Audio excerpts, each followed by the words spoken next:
Namaste and welcome to the 6th season of Youth TV show produced by Leadership Academy. Our guest for today's episode of Inspiring Woman is Mrs. Katina Jones. She is the CEO and founder of Equals International. You developed and trained South Australia's most successful marketing team. What inspired you to start the Equals? That time that I was South Australia's most successful sales and marketing team for an international company, my son got meningitis and I needed to go into hospital with him, and that experience gave me time to think. It's a bit like driving 200 kilometers an hour and you can't see on the side, you've got your eyes focused on the front. And when I stopped after he became ill, I sat back and looked around me and saw something different. And as a result of his sickness and then getting better, he made a miraculous recovery. And the registrar of the hospital came to see me to ask me what I had done that was different, because there were other children in the hospital at the time with meningitis that were more severely disabled as a result. So when I went home, I took 1 month off, and I thought I had an inspiration in one moment in his bedroom when I was making his bed, actually. And I thought my gratitude, my very deep gratitude for his life, evoked in me a desire to do something of service to humanity. Equals focuses on women's development and empowerment. What kind of trainings does it provide? First of all, women often don't think they're good enough, especially to take leadership positions. Our experience in Australia, and I think worldwide. So it is finding what is, we are all born with special gifts and talents. It's finding what that is and developing it, because then we have a purpose for life and we live that we are meant to. So developing the potential of a woman and building her confidence through the journey of that development of potential comes confidence in believing in oneself and then applying that belief in an area of life that we are passionate about. And as we grow through our journey of learning, and support with mentors is important. And surrounding ourselves with positive people is important. Then we can actually look to see what is it that we want to contribute to society. But at the same time, I have to say that as a mother of 4 children, I'm a mother first before I do anything. Because if I want to train and teach other women, I have to do that first with my own children, because my children are the reflection of that. So encouraging women to balance lives and also to believe in their leadership style, because in the world today, we need women leaders. Why? Do you know why? Because women bring something different to the table. When we have that balance, because women, when they enter into the field of leadership, they must not, as they so often do, adopt male attributes. We are not men, we are women. And for us to be proud and to allow ourselves to be who we are, then we have the best to offer, because the balance of a female and a male in an organisation, in a government, in any sphere of life will bring more success. We have something different to offer, we are not the same. And without that, those skills and attributes that a female brings, a female can be gentle yet very strong. And so when we walk together with men. Being a woman, it must have been pretty challenging for you to manage your personal life as well as your professional life. How did you manage? My husband believed in what I was doing, and our children supported us because they could see why I was doing what I was doing, and it was meaningful to us because it fulfilled our personal values as well. And being of service to humanity is how we started off, as a form of gratitude. And I say to people that the being of service to people is the highest form of self-esteem. And you forget about all the frailties and you go full speed ahead. In your opinion, what kind of contribution can women make being in government position? Well, I always say that if women are in government, we may not have war, because women would be reluctant to send their sons to war, wouldn't they? So the contribution of women brings a different perspective to the table, and it brings a balance that can be softer but also practical, and it can bring unity, and it can bring peaceful solutions also. And so we need both to balance, but I think women have much to offer. And I don't say to put women in because it is a woman, it has to be based on merit, so that when we allow women to develop their potential and we encourage them and support them, we will see greater achievements in government and in business. You have been involved in so many organizations in the past, so how does it feel to be in such important positions and to be able to inspire other women? How does it feel to be in those positions? I think it is a bounty and an opportunity. And I think that, let me take an example of Rotary as an example of a service organisation. I was their first female district governor in South Australia, and there were some 1,500 members, and it was the first time. I was also the first female to go into their club. And it was interesting because when I was 16, I had joined a bank as my first job.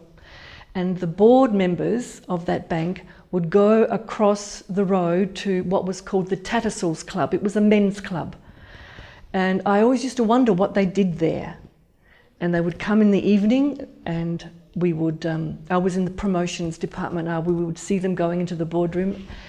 And when I became a Rotarian, the meetings were held in the Tattersalls Club.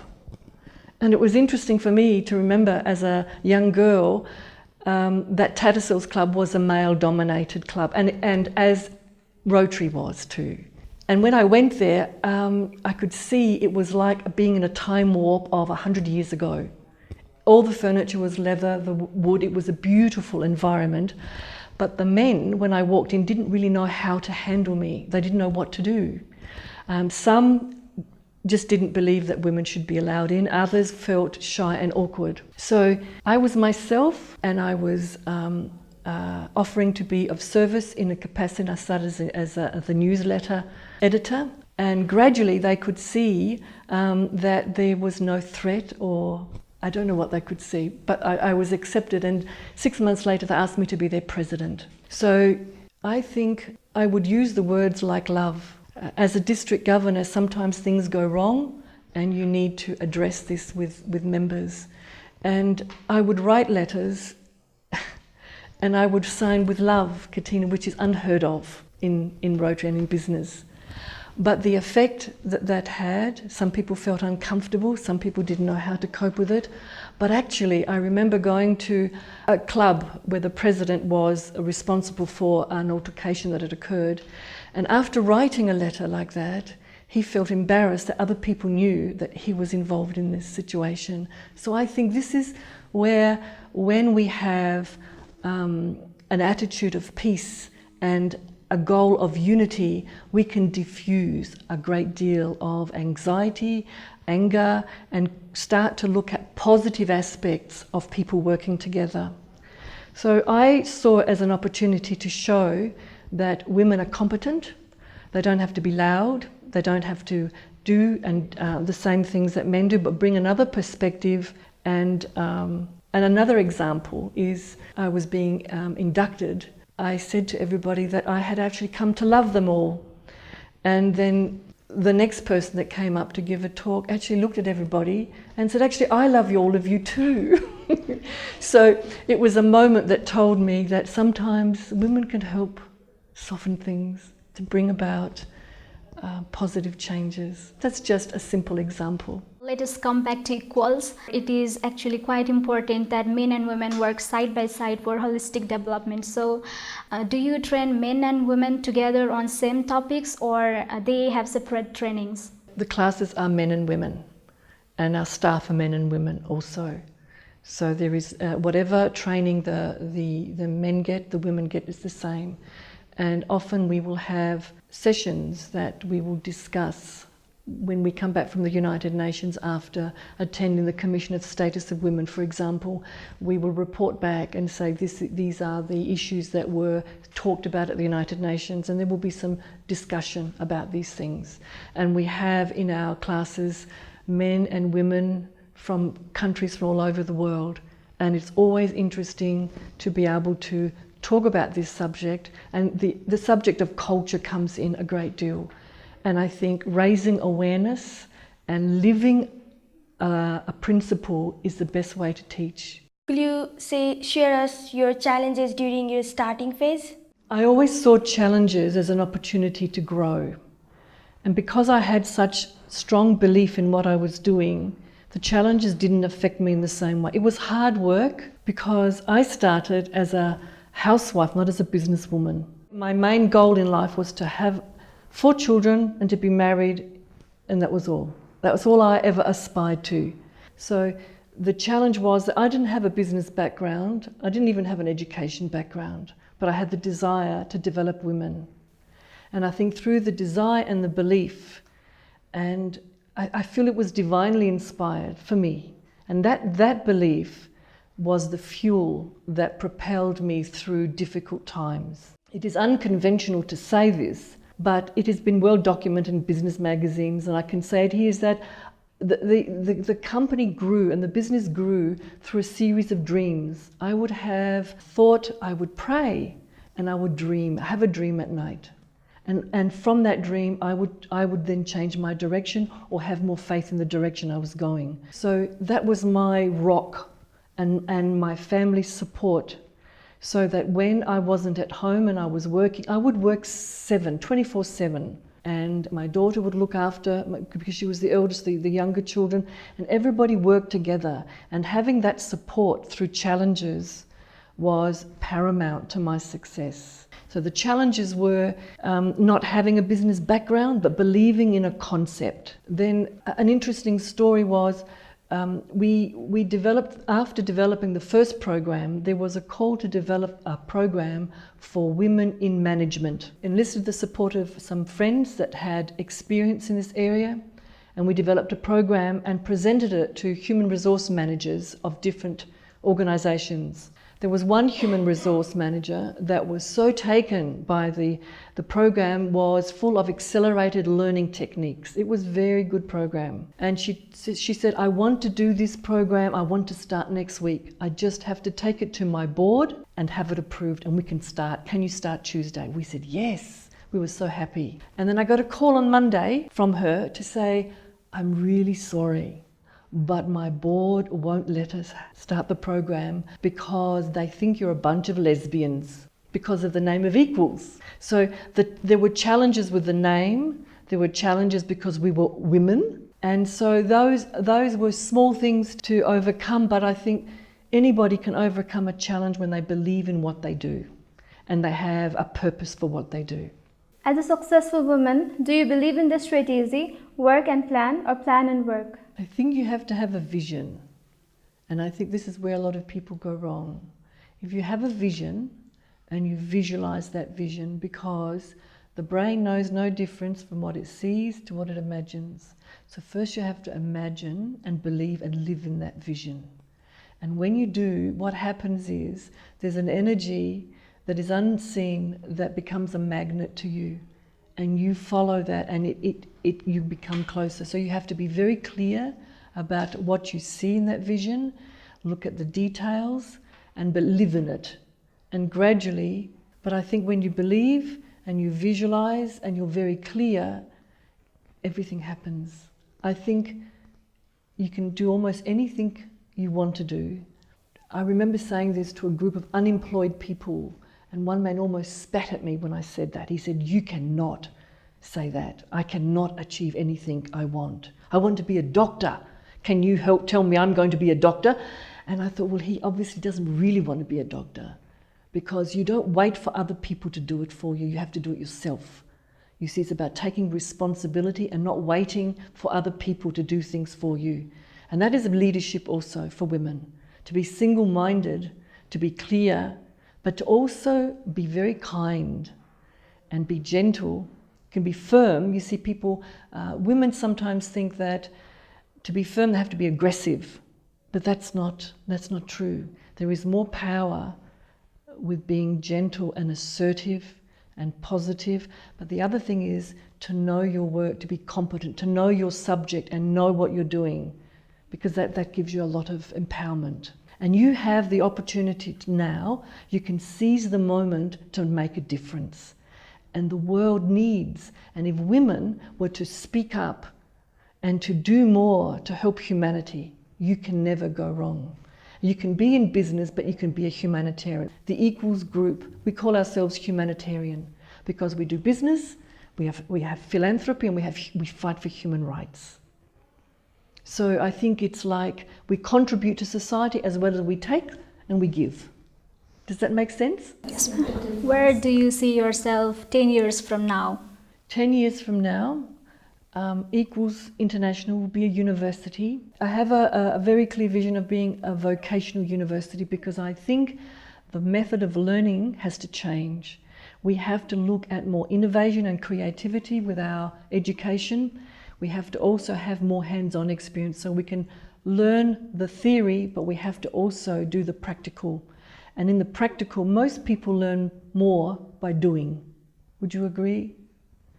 So by doing, we also are empowered because we think, oh, look what I can do. I didn't know I could do that. And it gives us empowerment. The way we learn needs to change so that we focus on what we do well and expand that, not what we don't do well. And also, when we look at education, we are born, and from the moment we are born, we are like a rubbish tin.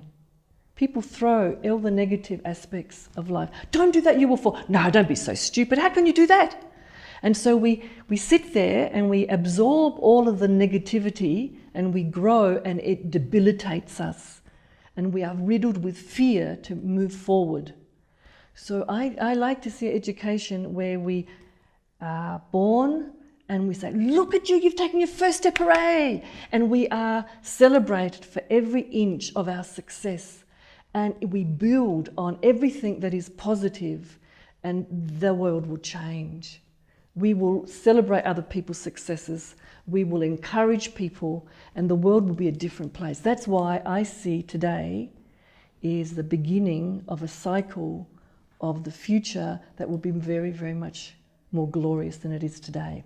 I also see today as the world becomes a smaller place, our differences will become similarities. Having wives to do something, due to circumstances, they are still backward. What suggestion would you like to provide? Surrounding yourself with people that are positive is important because it's like an energy. It's like a cancer. Negativity is a cancer in society. Our thoughts, our words, and our actions carry a vibration. And what we think is what we are, we attract to ourselves. So first of all, we have to believe that. For the women that we see, if you were to see a disadvantaged woman, you would go and support. So we develop a network of women that are supportive and they feel strong and safe. It is said that 90% of people give up just before success. So you have to first have a vision of what you want to do. You know, what is the difference between people that succeed and those that don't? 90% wander aimlessly through life. When you are clear and have a purpose, that is the beginning of your success. And then when you take one step forward, and then you take another step, and all of a sudden you get an obstacle and you say, oh. And everybody says, I told you that would happen. Don't you believe me? Listen to me. You can't do that. And so what you have to say, no, because my vision, I have a very clear vision. And so the people that succeed, it's 10%, it's very low. Would you like to venture in some other field as well? Within the Equals group, I have ventured there's so much scope within the group of companies we currently have as our family. And I think I am very dedicated to working in that field because it's so broad. It's education, health, philanthropy, and human rights. It's huge. And there's so much to develop that I always ask myself, I always want more. somebody said to me, that's the thing about you, Katina, you always want more. And I think what I have done, I want to do more. How can I improve? How can I do it better? So when I go home at night and before I go to bed, I reflect. And I think this is a tool we need to have. We reflect on the day's events, and we think, what went well? What could I have done better? What do I need to do tomorrow to be able to achieve that goal? I think that's what I want to do. I want to do what I do better, and I want to make a difference. What advice would you like to give to the aspirants who want to work in the field of women empowerment? The first thing I would say is to find who you are and be true to yourself. Find your strengths and your talents and use them and be who you are. Don't try to be like anybody else, and don't try to adopt male attributes because you think that is what you have to do to enter into the sphere of male-dominated areas. We were really lucky to hear your motivating words. Thank you. We have come to the end of today's episode. We look forward to your feedback. You can contact the office at 01-425-7250 or email us at leadershipacademyktm@gmail.com. We will be back next week with another episode of Youth TV Show. Thank you.